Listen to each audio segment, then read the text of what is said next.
नमस्कार मित्रांनो, आज आपण एक केस डिस्कस करणार आहेत. एक क्लायंटने 3 महिन्यापूर्वी SIP सुरू केली आणि काल फोन आला मला की सर आपण जो फंड केलेला आहे तो तर वाढतच नाही. मी 5-6 वर्षापूर्वी जेव्हा SIP सुरू केली होती त्यावेळेस माझा फंड तर खूप फास्ट वाढायचा.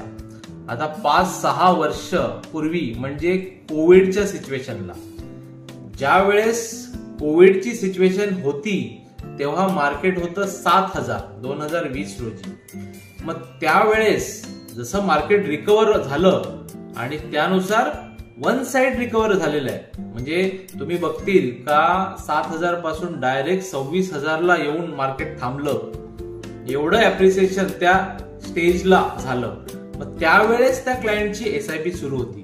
मग क्लायंट सांगतो का अशा प्रकारे सर मी जेव्हा SIP सुरू केली तेव्हा तर एकदम झटपट रिटर्न मला मिळत होते त्याच्यामध्ये, मग काही कारणास्तव मी बंद केली.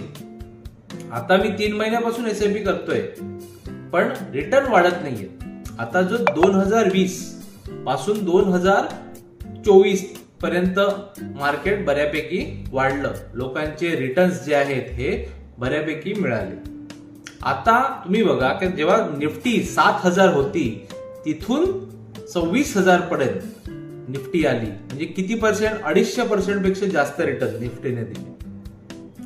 त्याच्यानंतर निफ्टी झाली साइडवेज आणि ज्यांनी 1 वर्षापूर्वी जेव्हा इन्व्हेस्टमेंट केलेली त्याचा काय फायदा झाला आहे, किंवा 1 वर्षापासून ज्यांनी इन्व्हेस्टमेंट केले किंवा 2 वर्षापासून ज्यांनी इन्व्हेस्टमेंट केली आहे किंवा SIP स्टार्ट केली आहे त्याचा बेनिफिट काय झाला तुम्ही बघतील. ओव्हरऑल बघतील तर सर माझं तर निगेटिव्ह मध्ये आहे किंवा आता प्लस मध्ये आले असतील. या 2 वर्षात तुम्हाला सर्वात चांगला बेनिफिट झालेला आहे. म्हणजे काय, जेव्हा मार्केट खाली येतं तेव्हा NAV ची प्राइस जी असते, कोणता पण म्युच्युअल फंड घेतात त्याची प्राइस असते, त्याला बोलतात NAV. तर NAV प्राइस पण खाली आलेली आहे आणि या 2 वर्षात नंबर ऑफ युनिट्स हे तुमचे खूप जास्त जमा झालेले आहेत.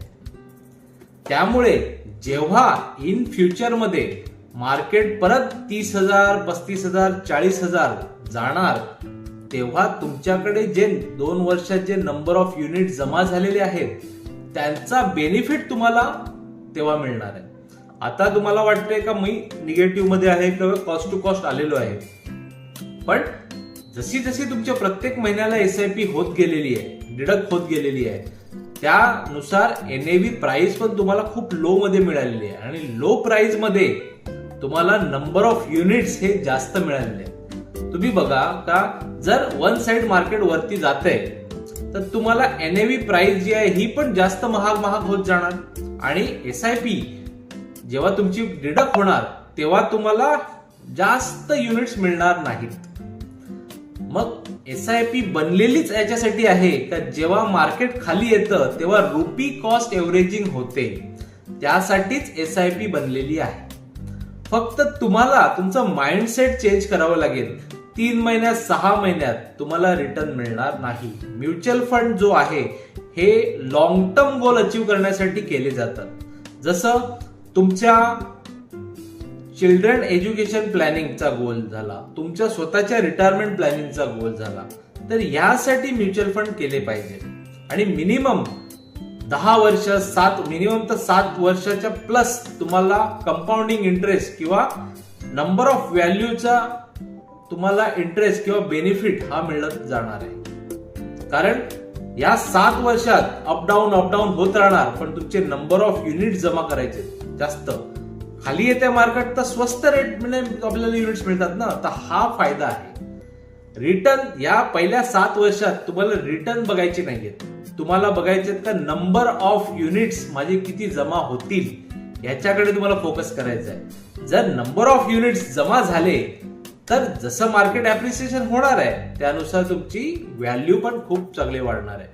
जे रिअल वेल्थ आहे ते लॉंग टर्म मध्येच तुम्हाला बघायला मिळणार आहे. धन्यवाद.